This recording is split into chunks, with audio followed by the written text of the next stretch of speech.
Well, thanks, Ben. And again, thanks to all of you guys, for coming in to the Zoom here.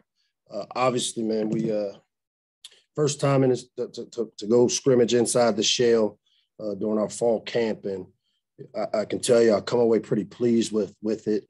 From an injury standpoint, for the most part, we're able to get through this thing without, as of right now, any major injuries, and that's always a plus when you go scrimmage.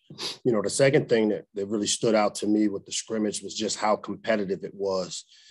As we've continued to build the depth around here, you start to see the competition and the competitiveness between both sides of the ball, but also today we're able to really get a lot of special teams work done where, for us, as we evaluate and start making decisions as to what roles guys will play, all three phases is really important to get that evaluation in as game-like situation as you can. And we were able to get that done today with a lot of young players with their first opportunity to go into the shell, some of our older guys. If there was anything that I was disappointed in, more than anything, the penalties. When you have a controlled scrimmage like this, and most of the penalties kind of started taking place at the end of it. We had a nice hot day today. We got a good amount of plays in, and I thought, as we got into the meat of the scrimmage, we got a little sloppy from a penalty standpoint. And as we continue to preach, if we want to have any chance this year, it's going to be important that we play with the type of discipline, that allows you to give yourself a chance. Because, as I always say, good teams don't beat themselves. So, impressed with the competition, was happy with the ebb and flow of the scrimmage. It wasn't as if one side just totally dominated. We really did have a chance to see the different units each have some time during the scrimmage where they really did some good things. And to me, as a head coach, that's how you like to see it in that first scrimmage. So with that, I'll open it up to any questions. Thanks, Coach. Reminder to send me a chat if you have a question. We'll start with Alex. Hey, Coach, thanks for taking a few minutes here. Just wanted to sort of ask about the penalties there. I know you said they kind of happen later on in the scrimmage. How do you ensure that, those sort of, you get the guys that cut back on that, especially, I guess, as they start to get more tired, just from being out there longer? Yeah, when you play a lot of players, and obviously today we, all four units played. We got a bunch of work with the 1s, 2s, 3s, and 4s. And so typically in the game, you don't play this many players.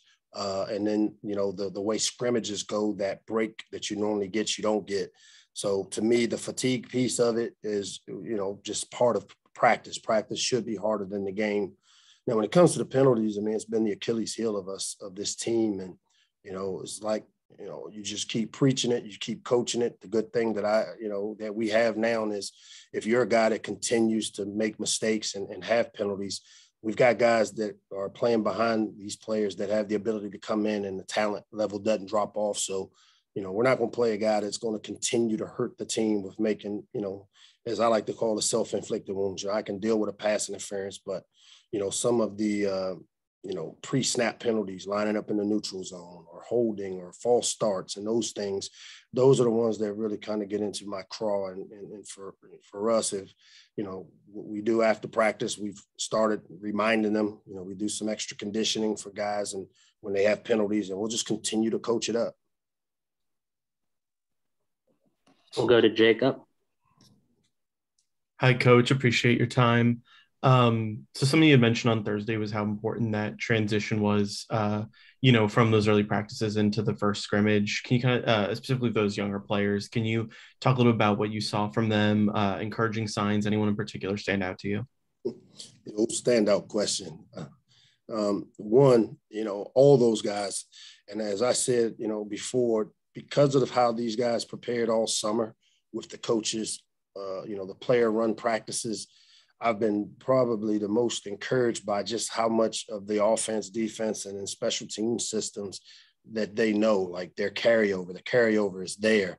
The speed of the game, talking to some of the young guys, the speed of the game is a little different. And that's why we want to put them in as many of these situations that we could possibly put them in going into the West Virginia game. And, when it comes to who stood out, guys, Chop, a guy that was heavily recruited, really had a good day today because of, some guys being nicked up, was able to get some run with some of the one defense and two defense, and was pleased with him.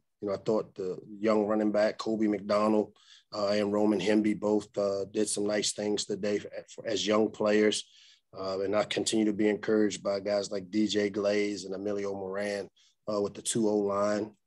So all in all, I thought it was a successful first time in the shell with us scrimmaging. And like I said, for me, it's always good when both sides of the ball make plays and have opportunities at different times during the scrimmage where they stand out. And, we had that type of scrimmage today, which was good.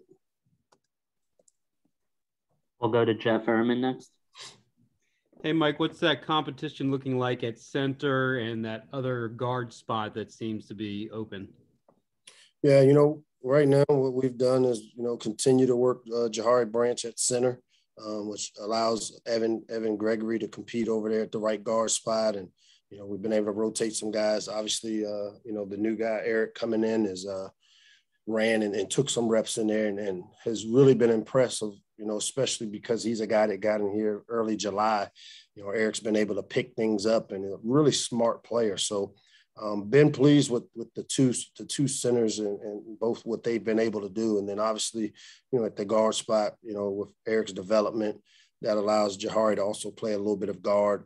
We've rotated Emilio Moran inside some as a guard as we continue to look for combinations there at that right guard. Mason Lunsford continues to impress us with his development there at the left guard spot. And then fortunate enough to have both those tackles, Jalen and Spencer, with the ones. We'll go to Dylan Spilko next. Hey, Coach. Dylan Spilko from Testudo Times. We mentioned some of the young players before. How do you see some of those younger guys meshing together with the veterans? And just what does that say about the team's overall depth at this point in the season? Yeah, it's a little easier now when you bring young players in to develop the chemistry with the older guys because they spend most of the summer together doing the workouts in the weight room together, the conditioning, as well as the PRPs that we host. And so I really like, as I said, that, I'm starting to see that player-driven culture kind of stand out. And I see some of the older guys taking on mentor roles with these younger players and coaching these guys through situations. When you saw the threes out there on the field going against each other, I heard a bunch of the veteran guys coaching and encouraging, their respective sides of the ball, which, you love to see. So, this young group that we recruited, they all have shown the ability, and now it's just a matter of acclimating to the speed of the game and the volume of things that we've thrown at them. We've got another week left of camp to kind of continue to put them in these situations and let these guys create some roles for themselves. We'll go to Bruce Posner. Yeah, Coach, a couple quick questions. Number one, how did just out of curiosity, the ones in secondary versus the one receivers? I think that will be a battle the whole year. How'd that go today? And also, how does it feel to have a lot of the pressure off of you? COVID's not over with, but you're certainly in a much more stable condition team-wise than you were last year. Does this feel, like the practice or scrimmage today, were you any more comfortable than you've been, say, last year? Let's go to the first one. Obviously, like you said, our secondary, I thought, was one of the more improved units of our team last season.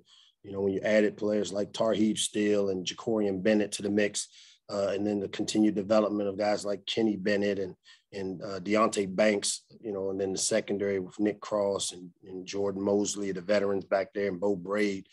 It has been a really good battle. As you like to say, iron sharpens iron. And, there's been some really competitiveness between those two units. And, that's what I kind of saw today out there at the scrimmage is just, the competition as opposed to the last couple of years I've been here. It's just a lot more evenly matched.